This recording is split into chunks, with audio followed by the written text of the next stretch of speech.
Okay, we had symmetric matrices.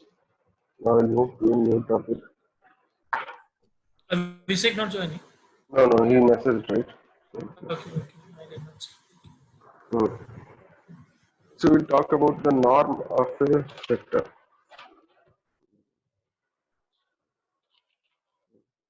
Norm of a vector.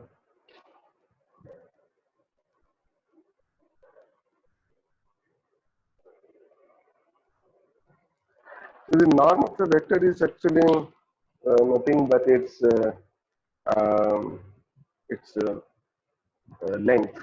Okay. So norm of vector is nothing but its length. So if a vector b is equal to a and b, then this will be a and this will be b. This will be the vector. So this is also b. So the norm will be the length of the vector L square is equal to a square plus b square. Okay. This is the norm of a normal vector. So it's nothing but the length of the vector square. Okay. So we call this as the norm of the vector. But uh, but the problem is when it becomes a complex vector, then it is little difficult to understand or visualize. Okay. Another way of visualizing a norm of a vector is that suppose a vector is that one you saw only for 2 dimensions. If you see something else like x1, x2, till xn, then how do we find this out? So the norm will be L square is equal to x1 square plus x2 square plus xn square. Okay. So this one actually can be thought of something like this. This is your uh, x1, x2 dot till xn multiplied by x1, x2 dot till xn. Okay. So this can be decomposed to this. So L square becomes is equal to x transpose into x. Okay. So this is a better definition of a norm, okay, than the square. So the norm of a vector is transpose, its transpose multiplied by itself. That is the norm of a vector. Okay. So this is actually called the L2 norm. I don't know why it is called L2 norm. I check on the internet and let you guys know. But there are L1 and L3 norms also, but L2 norm is what is mostly used. Okay. So it's just a fancy name for the length or distance of the vector. Okay. Nothing else. But if we don't understand what is this term, then in future we will have problems. This is the L2 norm of a vector, the transpose of the vector multiplied by itself. Okay. Now, if it is a complex vector, it's a complex vector. Okay, so like a plus ib and c plus id. So this is a complex vector. So then it is little difficult because to imagine because both have a real plane and a complex plane, right? Both components has a real plane and a complex plane. There's a kind of a 4 dimension, right? So here this A is the real part and B is the complex part. Again here C is the real part, B is the complex part, and we are seeing them all together. So it comes the kind of becomes a 4 dimensional thing. Okay, but if you simply try to understand, so this V square, this length, or you can tell the L2 norm. L2 norm is equal to A plus IB square plus C plus ID square. So if you solve this, you get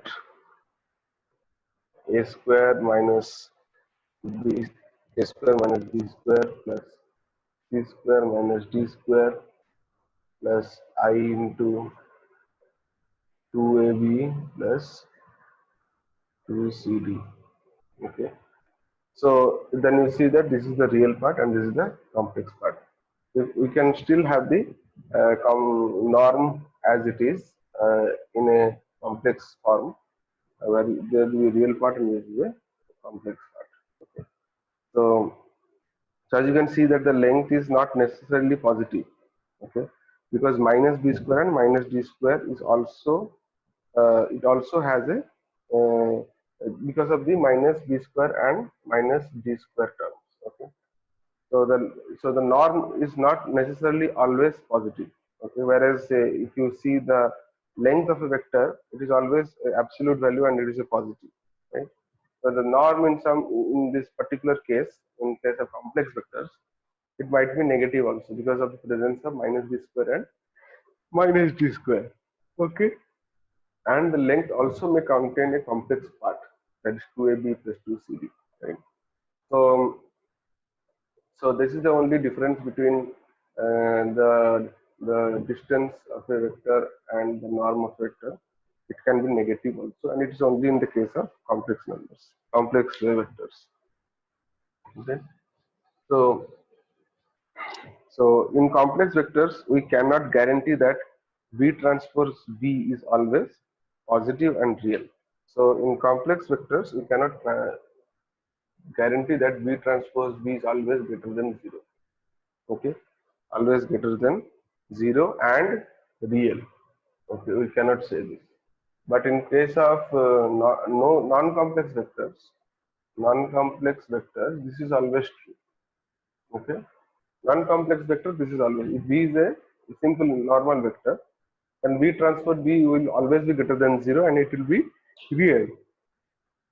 But in case of complex vectors, the problem is we cannot guarantee this. So what is the benefit of this? So sometimes during derivations, sometimes during some derivations, if we are dealing with normal vectors, we can very easily take this term as a completely positive and real term. But if you are dealing with a complex number, then there will be a problem. So this is helpful in some of the derivations in the future that we'll do. Okay. So in many of our linear algebra derivatives, we have used the fact that V transpose V is greater than 0. So if you remember in least squares and in projections, we have used this. Okay. We have used this property to prove that the null space of A transpose A is equal to the null space of A. Okay, if you remember in our in the say this was we were when we did this one. This one was when we were finding the normal equation. If you remember the normal equation, right? Yes. Yeah. Yeah. So in the normal equation, we figured that out. So all this is possible only when A transpose A is a positive and real number. Okay, if it is complex number, these things are not possible. Okay, so we heavily depend on this property, and this property is only true for real vectors, not complex vectors. So in case of complex vectors, it would be good to have some combination that is always positive. Okay, so since this is so handy property, so in case of complex vectors also, if we could have something which is always positive, then also it will be a very good thing for us. So what should be that property? Let us see. Okay. So now there is a new thing that is we will introduce. It is called the V bar, or V bar is called the V conjugate. Okay, this is called the V conjugate. Okay. So if V is equal to A plus IB and C plus ID, then V bar will be equal to A minus IB and C minus ID. Okay, so this will be equal to V bar. So suppose I multiply, I take the V bar transpose. If I take V bar transpose, what it becomes? A minus IB in then C minus ID. Okay, so if I multiply V bar transpose with V, then what I get? V bar transpose with V, then I get A square plus B square plus C square plus D square. Okay, so this is actually always positive. You see, there is no negative term and all are squares. So this will be always positive. Okay, so that means for a complex vector, V transpose V may or may not be negative, but V conjugate transpose V will always be a positive quantity. Okay, so this is what will be helpful for us. Actually, the dot product of two vectors is defined as like this. So V1 dot V2 is actually defined as V1 conjugate transpose V2. Okay, but for real V, for real V's, V1 conjugate is same as V1. So it becomes V1 transpose V2. But for complex, it remains that same V1 conjugate transpose V2. Okay. But the real definition of a dot product of two vectors is actually the conjugate of the first vector, then its transpose multiplied by the other vector. But since real vectors conjugate concept does not exist, so we never encountered this. We always thought that V1 dot V2 is always V1 transpose V2, but actually it is not. Actually it is this. So dot product is still, the dot product is still positive, right? So if I see in the terms of dot product, if V1 V2 is complex, then this one which is always positive. If V1 V2 is not complex, then this one which is also always positive. So the dot product of two vectors of the same vector, sorry, the dot product of the same vector will always be a positive quantity. Okay. So visualization is little difficult. Okay. Now for real V, it's easy to 1 minute. Let's not talk about the visualization. It's not important. Okay. So this, remember this concept V transpose V conjugate transpose V is greater than, always greater than equal to 0 will be used in the future to prove that eigen values of a symmetric matrix are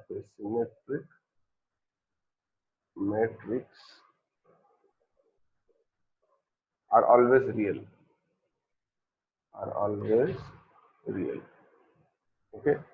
So this one we will use this condition to prove this in the future. The eigenvalues of a symmetric matrix are always real. Okay. So this is the proof for the. This one is will come handy. So what we learned in today is that the norm of a vector is its dot product with itself transposed. The norm of a vector is v1 dot v1, right? This is the norm of a vector. But in case of real, it becomes v1 transpose v1, and this one becomes v1 conjugate transpose v1.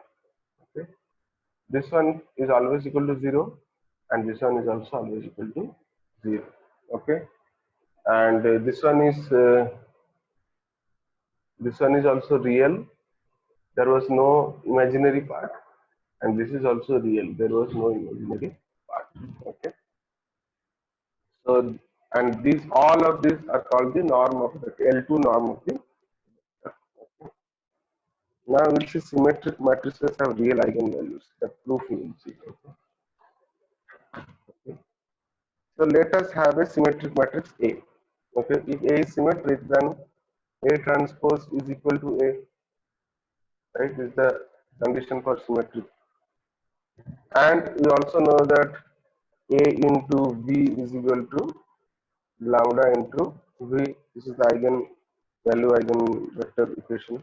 Okay. So as of now, we don't know if lambda and V are real or not. Okay.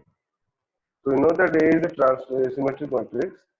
We know that there will be a set of eigenvalues and eigenvectors, suppose through which is supporting this equation, but you are not sure that whether V and lambda will be real or not. Okay, and this is a very big, very good thing, right, to understand. So if we are completely sure that it will be always real, then we will be tension free, right? We will whenever we are using complex symmetric matrices, we are 100% sure we are never going to get into the complex range, complex dimension. Okay, so things becomes very simpler for us. Okay, so let's assume now we will do the contradiction. let's assume they are complex.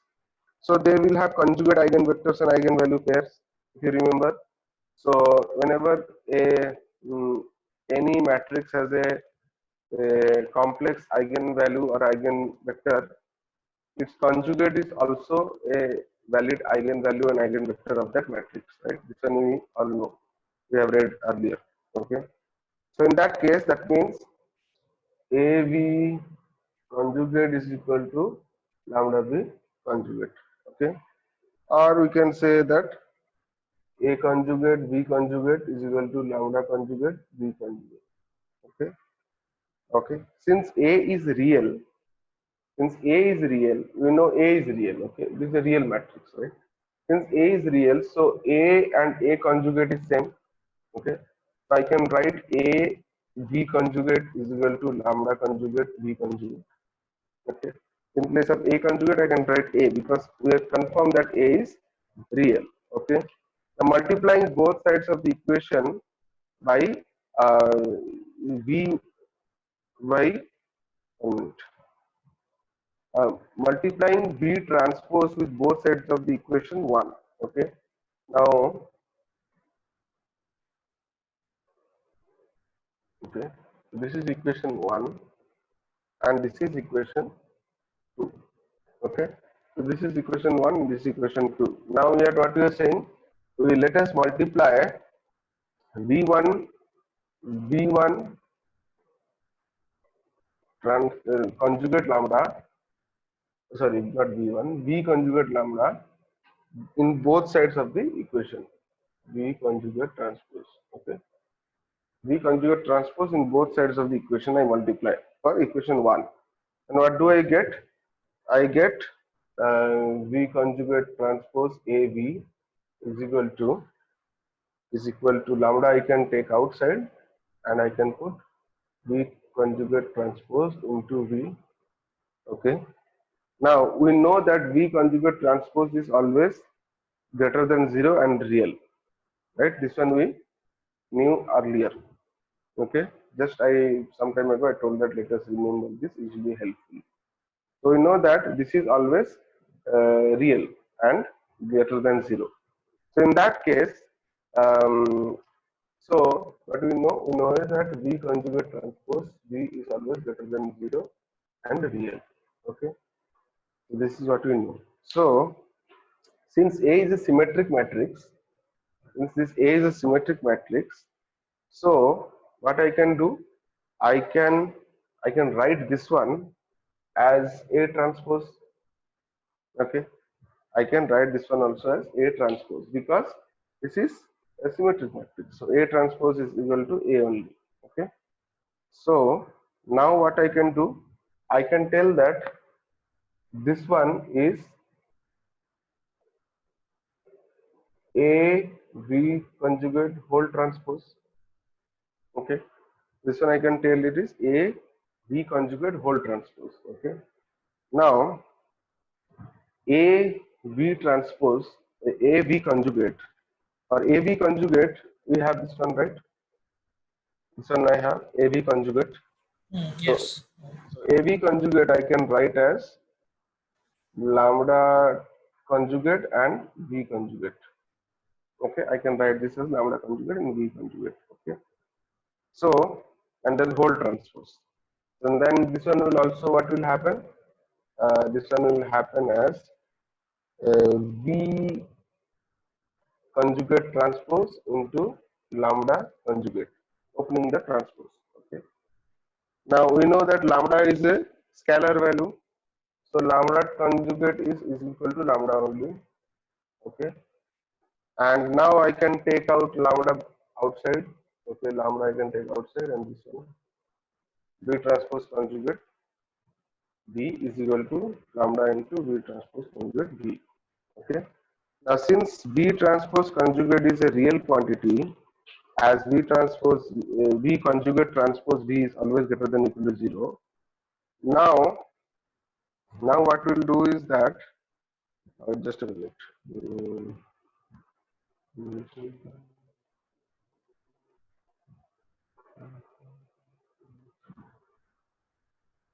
Okay, okay. So we will not open this one. What we will do is we will keep it like that. Okay. So V transpose conjugate transpose A V is equal to this one. Okay, this one will keep it like that. Okay. So this is our one more equation. Let us call this equation 4. Okay. Equation 4. Okay. Now, uh, now I had one more situation where I had this is our equation 4. This is our equation 2. And if you remember, we also did this that AB is equal to lambda V. This was equation 1.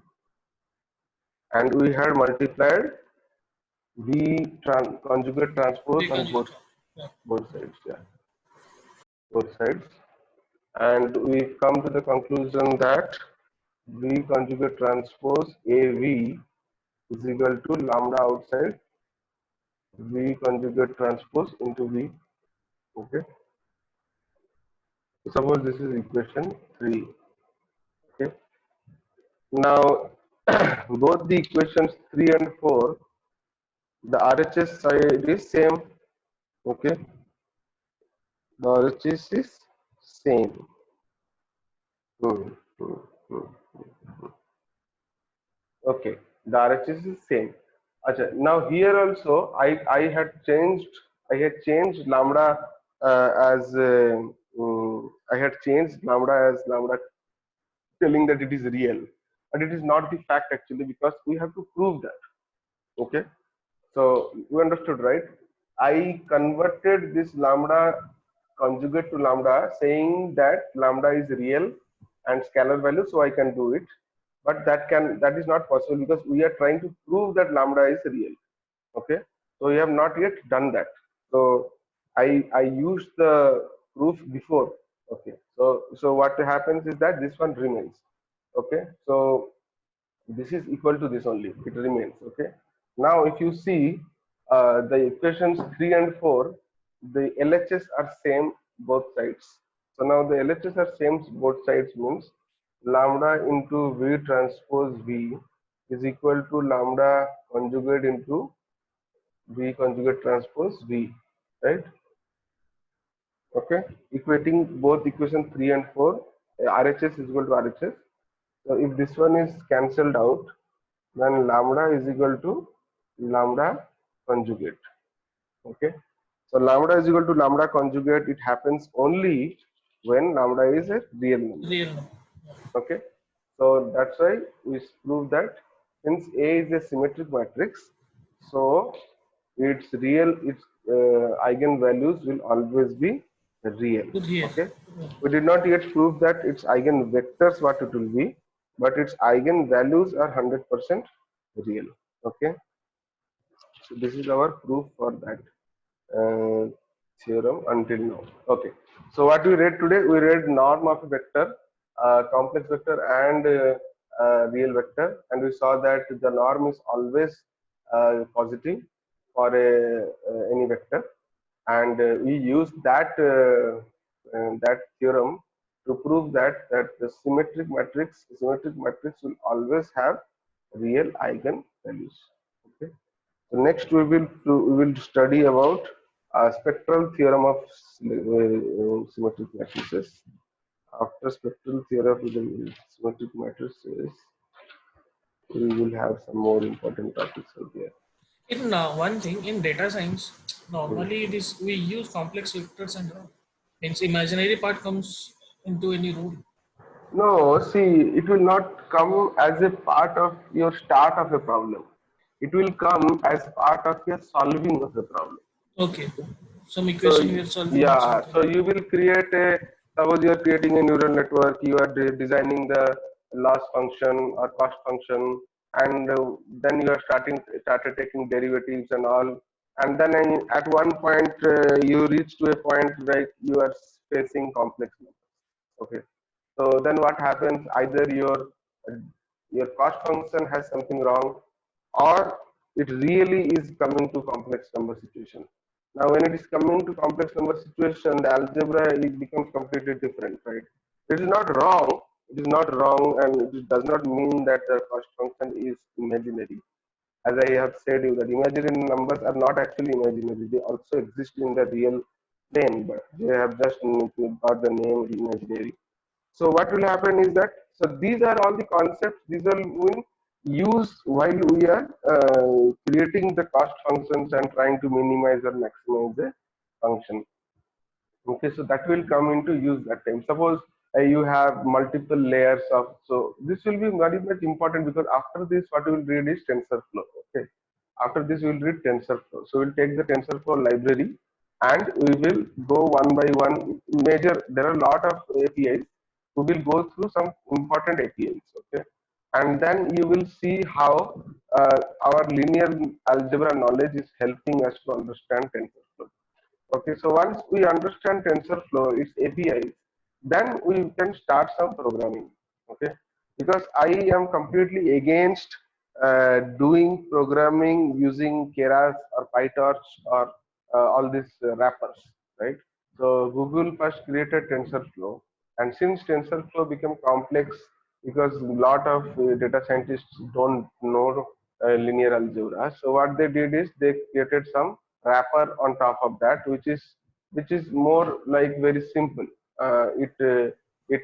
It abstracts a lot of concepts. Okay, Okay, so then it's like people, simply means we are yeah, using yeah, means collections framework, but we don't know what is linked list and stack overflow. yes, yes, yes, yes. So if you know linked list Hmm. properly, then you can do more complicated programming, right? Yes. So So it is kind of that. So now TensorFlow is completely linear algebra. Okay. So when you do TensorFlow, then you will be seeing that there is libraries for calculating eigenvectors, eigenvalues, and then symmetric matrix, covariance matrix. All these are there. What exactly you have read here, everything is there. Okay. So Okay. what we will do is we will take a one concept in linear algebra that we have read, and we will figure out all the corresponding APIs in TensorFlow. Then Okay. what will give, it will give us a very solid, strong base for TensorFlow. Okay. Then we will take one topic, either we will take NLP or we will take image processing or whatever. And then we will take one particular neural network will take say CNN, and then we will try to implement it via TensorFlow. Okay. Not via Keras or PyTorch. Okay, so it will be hardcore programming through TensorFlow only. Then it will be, because in the research areas nobody uses Keras actually. Everybody uses TensorFlow. Okay, Hmm. Hmm. so that is the place where we want to reach. Okay. Okay, so let's meet to Tuesday, and Okay. I will upload this class. Okay. Bye. Okay. Thank you. Bye.